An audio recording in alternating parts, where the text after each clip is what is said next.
এই নিচে যে গাধাটা দাঁড়িয়ে আছো কার কাছে আসে না? কার কাছে আসে সেটা তো জানি না, কিন্তু ছেলেটা বেশ হ্যান্ডসাম। আমি নিচে যাই, গাধাটা কিন্তু বাজিয়ে আসে। কার কাছে এসছেন? আপনি এখানে দাঁড়িয়ে দিয়ে সব আলতু ফালতু ধোয়া খাচ্ছেন কেন? কান ধরেন, ধরেন কান ধরেন। চিৎকার করছেন কেন?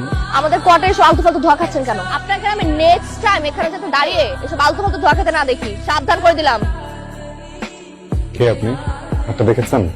এক একটা চরের ওজন 30 থেকে 35 কেজি। ঠিকঠাক যদি একটা বসে যায় না, 7 দিন ঘুরতে থাকবে না। অভদ্র অসভ্য ফালতু একটা ছেলে। শহরটা তো গেছেই, এখন কোয়ার্টারটাও যাচ্ছে। কোয়ার্টার দারণগুলোও কি বাইরের লোকদেরকে কেন ভিতর ঢুকতে দিতে হবে? যা মুখ আসছে তাই বলছে। কি রে, তুই সারা ঘর এরকম মাথায় তুলে ফেললি কেন? মা তুমি এখন যাও তো প্লিজ, আমার মাথাটা এমনিতে গরম হয়ে আছে কিন্তু। কি রে, ওর কি হয়েছে? ছাদ থেকে দেখলাম একটা ছেলে নিচে দাঁড়িয়ে ধোয়া খাচ্ছিল। ও গিয়ে ছেলেকে বকেছে, ছেলেও ওকে বকেছে। বকাবকি হয়েছে? তুই থামালি না কেন? আমি কি করে থামাবো? আমি তো ছাদে ছিলাম। আর তুই এইভাবে বাইরের লোকের সাথে ঝগড়া করে ঘরে ঢুকলি কেন? মা আমি তো ঝগড়া করিনি, ওই ছেলে আমাকে বলতেছে ওর চরের ওজন নাকি 30 কেজি, আর আমার উপর যদি একটা চর পড়ে আমি নাকি 7 দিন ঘুরতে থাকবো। বল থাক, তোর ছেলের সামনে আর যাওয়ার দরকার নাই। এই সময়টা বুঝছিস আমার খুব প্রিয়। কোন সময়টার কথা বলছি? কয়টা বাজে? রাত 12টা। রাত 12টা। রাতের আকাশ, ছোট ছোট তারা, মাটির গন্ধ আর গিটারের সুর।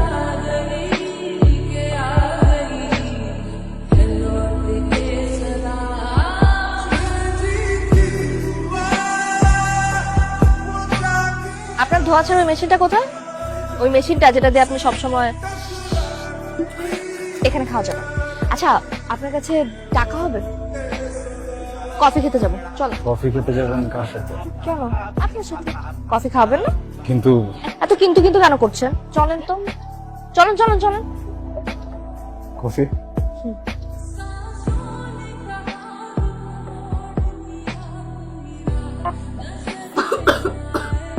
পানি বলবো? কাজ থেকে আপনি ঠিক করছেন? কোন কাজ? ধোয়া টানার মেশিনের মধ্যে অন্য কিছু ছিল। দেখেন, না না জানান, আপনি এটা নিজে চেক করে দেখেন। আপনি মিথ্যা কথা বলছেন, এটার মধ্যে নিশ্চয়ই কিছু আছে। তখনও ছিল, এখনো আছে। আপনি রিক্সা থেকে নামছেন কেন? আমি বলছি আপনাকে নামতে। আমি অসুস্থ একটা মেয়ে, এখন রিক্সা উঠছি। কফি খেয়ে মাথা ঘুরে গেছে। কফি খেলে কারো মাথা ঘোরায়? সেটা তো আমি বলতে পারছি না আন্টি। আমি আসি তাহলে আন্টি। কি হয়েছে আন্টি? এই ছেলে এখানে কেন? ওই রিনির মাথা ঘুরছিল, এই ছেলেটাই তো ওকে দিয়ে গেল। আন্টি আমার খুবই আর্জেন্ট একটা কাজ, আমি বেরোই তাহলে। যাও। Thank you. আরে আমার কিছুই হয়নি, ওই গাধাকে আজকে একটু পরিষ্কার জল খাইয়েছি। দেখেছো মেয়ের কাণ্ড? আহারে। মা তুমি আহারে হারে কেন করছো? ওই ছেলে আমাকে কি বলেছিল? ওর চরের ওজন নাকি 30 থেকে 35 কেজি। এই ছেলেকে আমি যদি 14 দিন হাই পাওয়ারের মোটরের মতো না ঘুরিয়েছি, তাহলে আমার নামও রিনি না। অনেক ভয় পেয়ে গেছিলাম। দোস্ত, আমি শিওর রিনি এই কাজটা ইচ্ছা করে করছে। ওই মেয়ে যদি এটা ইচ্ছা করে করে থাকে, তাহলে ওকে কঠিন থেকে কঠিন মাসুল গুনতে হবে। মা তোমার ব্যাগ থেকে 500 টাকা নিয়েছি। 500 টাকা? এটা আমার বাজারের টাকা। মা কাল সে ছেলেটা আমাকে কফি খাইয়েছে, আর আমি বলেছি আজকে খাবো। মা আমি বের হলাম। শাড়িতে ঠিকঠাক আছে? কপালে একটা টিপ দরকার ছিল, কাজলটা কিন্তু সুন্দর হয়েছে।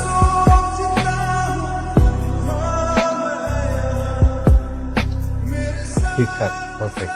যে বের হয়েছিলাম, আপনাকে বলেছিলাম না আজকে আপনাকে কফি খাওয়াবো। মাফ চাই, আমি আপনার সাথে কফি খাবো না, সরি। কিন্তু আমি ঠিক করেছি আমি আপনার সাথে প্রত্যেকদিন কফি খাবো, সারা মাস সারা বছর। আমার মনে হয় আপনি একটু আবল তাবল বলছেন। আমি এইরকম আবল তাবল কথা আরো অনেক জানি, আরো বলবো নাকি কফি খেতে নিয়ে যাবো? না, বাপের টাকার গাড়ি। আপনি যদি বাপের টাকা শাড়ি করতে পারেন, গাড়ি কেন চালাতে পারবো না?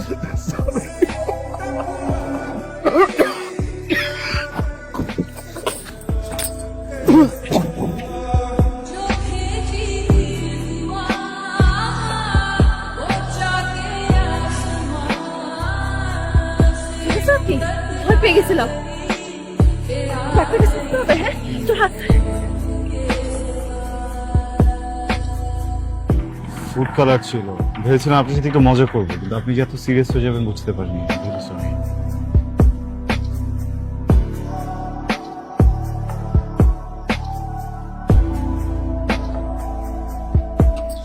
কি হয়েছে তো? আরে বলবি তো কি হয়েছে? কি হয়েছে সেটা বলবি তো? মনে হয় প্রেম হয়ে গেছে। কার প্রেম? তোর? হ্যাঁ আমার। প্রেম কাকে বলে, কত প্রকার ও কি কি তুই জানিস? জানি না কেন যেন ভিতরে ভিতরে মনে হচ্ছে অনেক কিছু জানি, কেমন যেন লাগে ভিতর। তোর অনেক রাত হয়েছে, বাসায় যা। কিন্তু ওর সাথে একটু কথা বলাও দরকার, আমার উপর একটু রাগ করে আসছে। আচ্ছা তুই এখন বাসায় যা। ও যদি জানালে আসে? ও আর জানালে আসবে না, তুই এখন বাসায় যা, কালকে আসিস যা। ফয়সল্লাহ কাল তোকে দেখতে আসবে, ওদের ফ্যামিলির সবাই আসবে, কতজন আসবে? 5-6 জন তো আসবে। পছন্দ হলে কাল তারা কাবিনে করে যেতে। ওরা আবার কাবিন করে যেতে পারে মানে? আমি তো ছেলেকে সামনাসামনি দেখিও নি এখন বাবা। কাল দেখবি। তুই কি এখানে এভাবেই ফুলটুল নিয়ে দাঁড়ায় থাকবি? তুই কি পাগল হয়ে গেছিস? বুঝছিস তাহলে? ভাইয়া যে আপনি কি জানেন আজ না ক্লিনিকে ছেলে পক্ষ দেখতে আসবে, ছেলে পক্ষের পছন্দ হলে আজই কাবিন। আরে চল না মাসুদ, তুমি প্রেমে পড়ছো বন্ধু, তোমার ভিতরে প্রেমের আগুন জ্বলতেছে। বৃষ্টি নামা বন্ধু, বৃষ্টি নামাও। এই প্রেমের যন্ত্রণা খুব খারাপ, মানে হলে ছাই হয়ে যাবা কিন্তু। ভাইয়া ছেলে পক্ষ না পাত্রীকে পছন্দ হয়েছে, কাজীকে খবর দেওয়া হয়েছে। এই তুই বারবার এসে ওকে শুধাচ্ছিস কেন? যা এখান থেকে যা।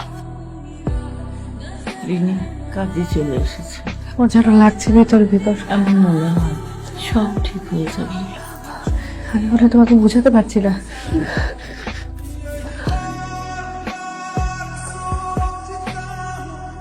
সারা জীবন আমাকে ছাড়াই বৃষ্টিতে ভিজবে? আমাদের গল্পটা এভাবে শেষ করা যাবে না। মানুষ বৃষ্টিতে ভেজে, আর ভালোবাসার মানুষ বৃষ্টিতে ভেজে। তুমি কোনটা, মানুষ নাকি ভালোবাসার মানুষ?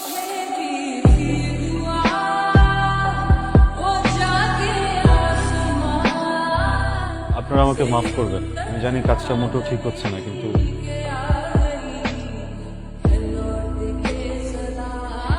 আমি চাই না গল্পটা এভাবে শেষ। প্রচন্ড মেঘ জমে আসতে পেতে, আপনি চাইলে এক ফোঁটা বৃষ্টি হবে। উঠো।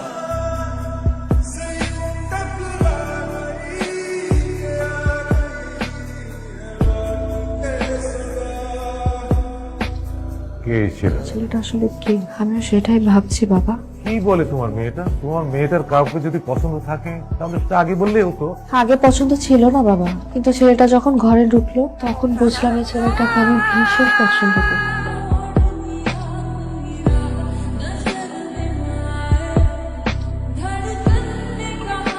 হেরে গেলাম। আপনি হারিয়ে যাবেন এক রাস্তায়, আর আমি হারিয়ে যাবো আরেকটা রাস্তায়। আপনি কি বিয়েটা করে ফেলেছেন? আপনি যদি বিয়েটা করে ফেলেন, আমার সময়টাকে সুন্দর করবে কে? আমার শরম লজ্জা একটু কমে গেছে, তাই না? নির্লজ্জার মতো কাজ করে ফেলেছি। আপনি কি বিয়েটা করে ফেলেছেন?